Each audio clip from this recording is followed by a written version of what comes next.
গান্ধী জয়ন্তী উপলক্ষে আপনার জেলা কংগ্রেস থেকে কি কার্যসূচি হাতে নিয়েছে?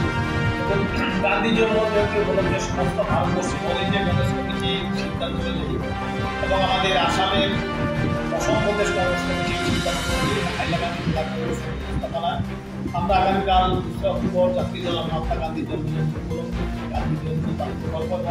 সেইখানে আমরা সর্বধর্ম প্রার্থনা সভা একটা হবে, এটা সমস্ত ভারতবর্ষের প্রত্যেকটি জেলা কংগ্রেস কমিটি হবে এবং প্রত্যেকটি ব্লক কংগ্রেস এবং এমনকি আমরা প্রত্যেকটি 62টি মন্ডল কংগ্রেস কমিটিতে আমরা সর্বধর্ম প্রার্থনা সভা আমরা আয়োজন করেছি, যাতে গান্ধীজির আদর্শে অনুপ্রাণিত হয়ে ভারতবর্ষের প্রতিজন নাগরিক যাতে গান্ধীর আদর্শে বর্তমানে যেভাবে হিংসা এবং ঘৃণা রাজনীতি এবং ভারতবর্ষের রাজনীতিতে যেভাবে আজকে বিদ্বেষমূলক আচরণ ডিভাইডেড পুলিশ মানুষদেরকে জাতির নামে, ধর্মের নামে, ভাষার নামে যে বিভাজিত করা আছে চক্রান্ত, সেই চক্রান্ত থেকে মানুষের মনকে গান্ধীবাদী হিসাবে পরিচালিত হতে এবং গান্ধীজি আদর্শ রূপায়িত হতে আমরা যে গান্ধীজি সর্বধর্ম প্রার্থনা সভা, সেখানে গীতা পাঠ করা হবে, জেলা কমিটি কোরআন পাঠ করা হবে, বাইবেল পাঠ করা হবে।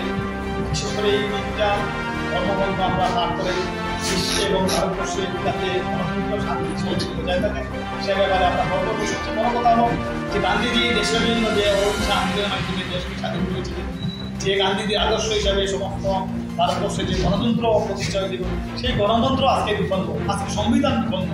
তাই আমরা আজকে এই গান্ধী জয়ন্তী পালন করছি এই হিসাবে যে ভারতীয় জনতা দলের বিজেপি ওরা দেখুক যে গান্ধীজির আদর্শে অনুপ্রাণিত হয়ে এই দেশ যেভাবে এগিয়ে যাওয়ার কথা, সেই হিসাবে বর্তমান পরিস্থিতি হিংসা বিদ্বেষ যেভাবে সমস্ত ভারতবর্ষের সমস্ত আসাম প্রদেশে আজকে আসামের মুখ্যমন্ত্রী ওনার যে চিন্তাধারা, ওনার যে কথাবার্তা, ইদানিং যে অসম চুক্তি রূপায়ণের কথা বলা হয়েছে, আপনি যদি বরাক উপত্যকাকে এই আওতার বাইরে রাখা হয়েছে, আগামী প্রজন্মের কাছে আমরা দায়ী থাকবো।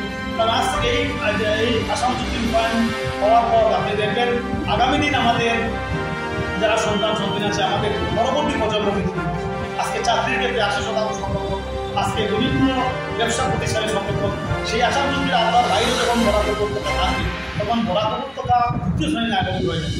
তাই আমরা সে ব্যাপারে আমরা আগামী দিন একটা ব্যবস্থা আমরা নেব জেলা কংগ্রেসের পক্ষ থেকে।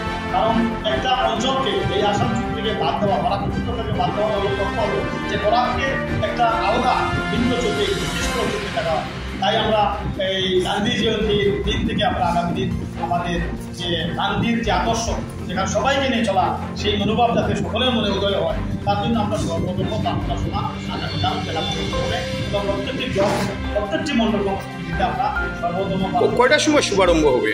শুভারম্ভ হবে আমরা 10:30টায় আমরা পতাকা উত্তোলন করব, তারপর 11টায় আমরা শহীদ বেদিতে আমরা মাল্যদান করবো, তারপর মহাত্মা গান্ধীর প্রতিকৃতিতে আমরা শ্রদ্ধা নিবেদন করব, তারপর 12 ঘটিকার সময় 12টা থেকে 12:30 পর্যন্ত সর্বধর্ম প্রার্থনা সভা।